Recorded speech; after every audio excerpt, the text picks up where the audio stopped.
Hi there, this is Seth. I'm the person behind the account at Qing Chinese, and I'm back with another video. In the last video I posted, we talked about the character Yun, which goes in tandem with the post I made about that character on my Instagram account. So this week we're going to take a look at the second post I've made so far about the character Shuo/Shui. And yeah, so let's take a look at that one today. Now, the first thing you might notice is that it has two different pinyin. And this is something that happens in Chinese. The two different pronunciations of a character have to do with the character's multiple definitions. If they're sometimes characters can have distinct enough definitions that have two different pronunciations to distinct them from one another. This, I believe, is most commonly due to different characters in older forms of Chinese merging into one character. In that case, that character takes on both meanings and both pronunciations. Probably the best example of this is this character right here. This character is pronounced fa or fa and has different meanings. If it's pronounced with the first tone, fa, it means to send. If it's pronounced with the fourth tone, fa, it means hair. And this is actually visible from the traditional forms of this character. It has two for each one of the pronunciations. So as you can see, there's two different traditional forms. They both are simplified into the same character, but you can tell that the two traditional characters are different and have different meanings and pronunciations, which were both put into the one simplified character that we see today. It could be a similar case for this character, sure, but I don't know for 100% certainty. All you need to know is that this character has two pronunciations, the most common one being sure. So let's take a look at the definitions of sure. Again, these ones are coming from the Xinhua dictionary, just translated into English. So if you want more explanation how these posts work, you can look at my last video on the character Yun. I go into more detail, so we'll just get right into it in this video. The first definition is to use words to explain one's meaning. Now, this is very simple. This basically is equivalent to the English word to say, to speak. The second one being to explain, again, in the same vein of meaning. A third meaning is to matchmake or introduce someone. Now, this one is not a common usage. It's very rare. And honestly, I can't even say that I've really encountered this definition of this character too much in my own experience. We'll talk more about that later. The fourth definition is a view or a statement. So this is why we can't just say that sure means like speak, because sure has some definitions that don't line up with the English word speak. Just like this one, a view or a statement. So we can use sure to represent someone's point of view, someone's statement, or someone's belief. And there are some words we'll cover later on that go into that meaning. So we'll leave that for right now. The last definition of sure is to scold. This one's used quite often and just by itself. For example, if you say 他说了我一顿, means like he scolded me or she scolded me. Okay. Next, at the bottom of the photo, we have the definition for this character when it's pronounced shui. Now, there's only one definition because this character is not used that much, but we'll give it here. So, shui here means to use your words to urge someone or to make them listen to your opinion. So, basically, exactly what it says. Basically, it means to argue or to make your point.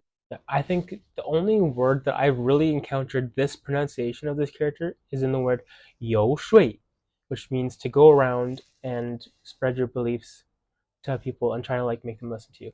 This word is usually used when describing like people in ancient China. Like I know I've read some stuff about Confucius, where in his time he would go to different countries and their rulers and try to convince them to take on his ideas, what he believed was right, what he believed they should do. He would go around to different countries. None of them would take his ideas. So when I see Chinese texts talking about this thing, they use this word 游说. But other than that, I haven't actually seen this pronunciation of this character used that often. So yeah, I would say 99% of the time, this character is going to be pronounced sure and has one of those first 5 meanings. Okay, now let's take a look at all of the words that, well, not all of them, but a lot of the words that we can make with the character sure. So starting at the bottom, the more easy ones, the first definition of sure, which just means to say. For example, you can say 说一句话, say a sentence. Next, we have 说话, which is just the 2-character version of to say.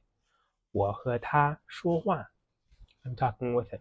Okay, those two are super basic, like HSK1 level words. So those ones are good to know if you don't already, which you should. Okay, next we have 说明. 说明, this means to explain. Now, I'll break down the meanings of the characters because they really help express exactly how this word works. So first we have 说, meaning like to say, and then 明, meaning bright or clear. So basically, 说明 means to say clearly, to clarify something by speaking. So the meaning of the word is pretty much encapsulated in the separate meaning of those two characters, just combined. Probably the most common place you'll see this word is in the word 说明书, which is like a manual. Like if you get a product, like an electronic product or something, you have like a manual, or you buy something from IKEA and you need to put it together. The little booklet that they give you is a 说明书, an explaining book, literally. Okay, next, if we keep going up, we get to 传说. 传说. This means a legend. Again, if we look at the individual characters, we can understand very well what this character means. 传 means like to pass on, like to hand off or to pass on. 说, again, means like to speak. So basically something that's passed along by speaking is like a legend. 传说. So basically a legend, a myth, usually a legend. Then we come to the second definition of 说, which is to explain. So this definition of 说 is very similar to the first one, just saying like I would say the best way to put this definition is to say to talk about something. So for example, someone might say 你可以说一下你的想法吗？你可以说一下你的想法吗？ Like, can you explain your ideas? Or can you talk about your ideas? That is what I would say the 说 is. It's a little bit more involved than just saying, because you actually like need to like tell them about it. That's what I'd say this definition of 说 is, and it's again used very commonly. Up at this point, the words that we've covered are all fairly commonly used. 传说 maybe a little bit less, but the other four are definitely very common words that you should know at like an HSK 2, 3 level. Then the next one going up in difficulty is 说服. 说服. Again, this word is very easy to understand if you look at the characters separately. 说 again means to say or to talk or to explain, and then 服 means to basically like to be convinced, to believe, to comply. So basically, making someone comply or believe by saying. So basically, to convince someone is what it means. 说服. So you could say something like 没有人能说服他. No one can convince him. Okay. Then we come to the fifth definition of 说, which means to scold. This one is used quite frequently, especially if you're talking about like kids with their parents or their teachers. Like the way that a parent or a teacher would scold their students or their children is exactly how we could use 说. And the way that we use this definition of 说 is it just takes the object. So for example, 说我 means like to scold me. 说学生 to scold a student. It's very easy, it's very common. Definitely know this one if you're an intermediate. Next we have 说法. Again, this one is very easy to understand by looking at the individual characters. 说 again means to say. 法 means like method or way or pattern. So 说法 basically means a way of saying something, or like basically your idea, how you said something, or like what you said basically. So for example, let's say that maybe you're talking with your friends and you give your opinion. And you say, oh, I think this is like this. That would be your 说法, like your opinion, I guess you could say. Okay, up on the list, you get to 难说.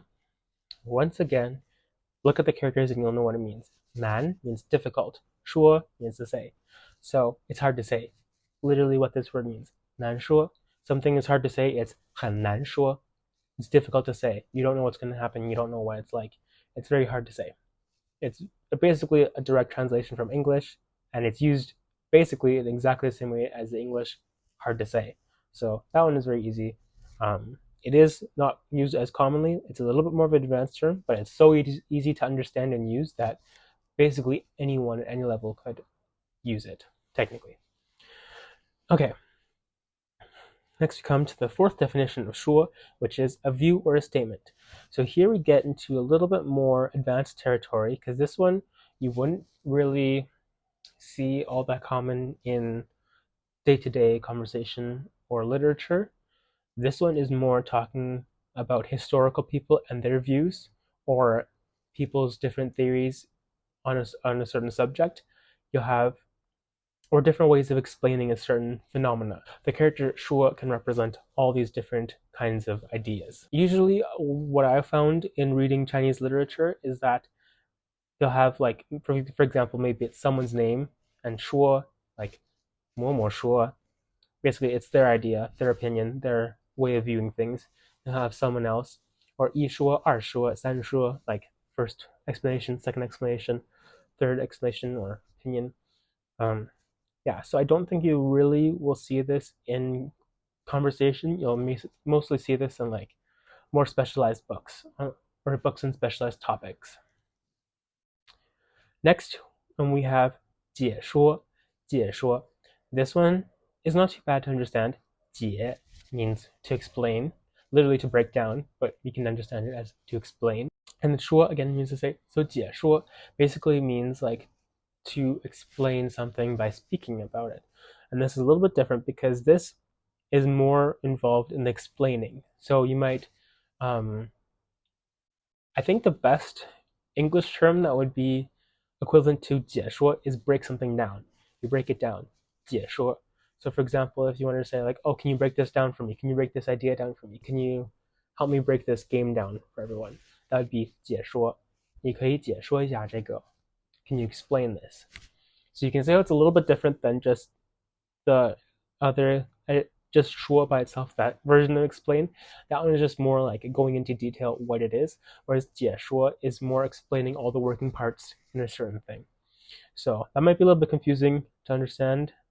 I don't know, but I hope that made some sense. Next, we have the weird pronunciation of this character, 水.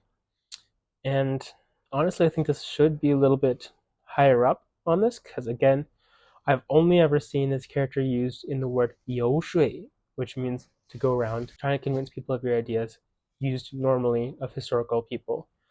So this one, unless you're like wanting to read some content about like ancient Chinese, like philosophers and so on, that would be probably one of the only places that you'll see it. You might see it in the modern context. I guess I could see that, but again, this one is not really used that commonly. I feel like there's only going to be a handful of words where this character is pronounced this way, so I honestly wouldn't worry too much about it. As long as you don't know 游说, then that basically covers like 90% of all the 说s that you'll see. Next, we have the word 演说. 演说 is not used super commonly. What it means is like lecture, basically to speak in front of an audience, to give a lecture. The reason I don't think this is used that commonly is because we usually use the word 演讲, 演讲. We don't really use 演说, or I guess in my personal experience, I haven't heard 演说 used that much. I've always heard the variant 演讲. But I guess it doesn't mean objectively that 演说 is that much less common. I just put it up there because personally, and all the Chinese people I've talked with, this word doesn't really come up, if ever. I can't recall a certain time I remember hearing it. So, again, it's just if you're getting to the advanced phase, it's probably good to know. I mean, you probably could just figure out what this word means based on context and the individual characters. 演 always has to do with something on stage, like in front of other people. And 说 just means to say. So if you put the pieces together, the meaning is pretty evident. But yeah, I feel like 演讲 is going to be used more commonly. So do with that what you will. Next, we get into some more advanced terms. The most easy to understand of them would be 说情. 说情. Again, this one I hadn't really ever heard. I think I have heard it before doing this post, but basically it means like to beg on someone else's behalf or to try and like help someone else by like talking to someone. So for example, maybe like you're in trouble with your boss or your teacher or whatever, and someone, well, one of your friends or whatever wants to go talk to that boss or that teacher to try and help you out using their relationship with them, or just to like speak on your behalf, to try and help you out. That would be 说情. 说 again means to say. 情 can be understood as a relationship. So basically trying to get the person that has put you in trouble to empathize with you, basically. Because 情 also means like emotion. So it could be kind of understood from either one of those sides. But yeah, basically it means like to talk about emotion, talk about your relationship, and try to get that person to see you in a better light. Next, we come up to these two words, which I had to look up for this post because I have not really seen these words too much. And I'm talking about them together. They both pronounce 说和, and apparently they're actually a little bit difficult to distinguish even for native speakers. Basically, the general idea that these two words represent is like trying to mediate an argument or to try and like get two people to accomplish something together to get on the same page. They are used in different contexts. The one slightly more above is used in more broad senses. Like it can be like to like introduce two people or try to achieve something with two other people, something that you're not directly involved with, like getting two people to be on the same page and accomplish something. It can also be referring to two different things as well. Whereas 说和 is more mediating like an argument or um, a dispute between two people, trying to get them to come to terms with each other. So those two, I would say, keep them in the back of your mind. Pay attention for them in conversations or wherever you hear your Chinese, and then try to learn the differences just by how native speakers use them. Because I don't know, these ones you won't see that very. These ones I don't think you'll see very often, and you'll learn the differences best by just mimicking how native speakers use them. So I wouldn't worry too much with these ones. And then the very last definition of this character that we haven't covered in this picture yet is the third one, 说, which means to matchmake or introduce someone. This one I literally have never seen before. I only learned about this one after looking it up in the dictionary. So you could pretty much disregard this one for all practical reasons. But again, if you're an advanced learner and you're really wanting to expand your vocabulary, and maybe you are tackling some more older or more difficult texts, this meaning might come up. I couldn't say where, but I guess fun trivia fact, I don't know. Maybe there are some situations where this character is actually used in that sense, but I've never encountered it. So I guess just keep it in the back of your brain. Maybe it'll be useful one day. So now let's take a look at the sentences I gave in this post. We'll start at the top, the most basic one. 我和他说话. I'm speaking with him. 我和他说话. I'm speaking with him. 说话 just means to say. Okay. Next we have 你看看说明书就知道了。你看看说明书就知道了。If you look at the manual, you'll know. 说明 again means to explain, to say clearly. And then 书 means book. So 说明书 is manual. Take a look at the manual and you'll know. I would imagine this sentence to be said in a context where someone just bought a new electronic device or something like that put together and they're trying to figure it out and they have their friend with them and they're asking their friend a whole bunch of questions, but that friend's not going to know. It's not their product. They didn't buy it. They didn't read the manual. So they might say something like, 你看看说明书就知道了. Just look at the manual and you'll figure it out. Anyway, that's my thought behind that sentence. The next sentence is 明天比赛谁会夺冠还很难说.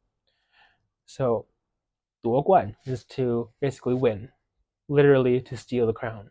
夺 means like to steal, and then 冠 is like a crown. So literally translating the sentence would be tomorrow competition, who will take the crown? Still very hard to say. So again, 难说 is used basically exactly like hard to say in English. Last one for our advanced learners. Here we have a sentence. 他犯的是十恶不赦的大罪，你还替他说情. So the sentence says like he committed like the worst of crimes, basically, and you're still begging for his forgiveness. So we can see here 说情 is used in that sense, where this person has done something obviously really terrible, and this one person is still trying to beg for his forgiveness on his behalf. So that is an example where we could use 说情. Again, because it's not a super commonly used word, we're going to find it in more advanced contexts. Okay, that is it for this video. If you enjoyed it and you want to see more like this, give this video a like and let me know in the comments what kind of characters you would like to see me go in detail in future videos. Also follow me on Instagram so you can see more content like this. And that is all. We will see you next time. Bye.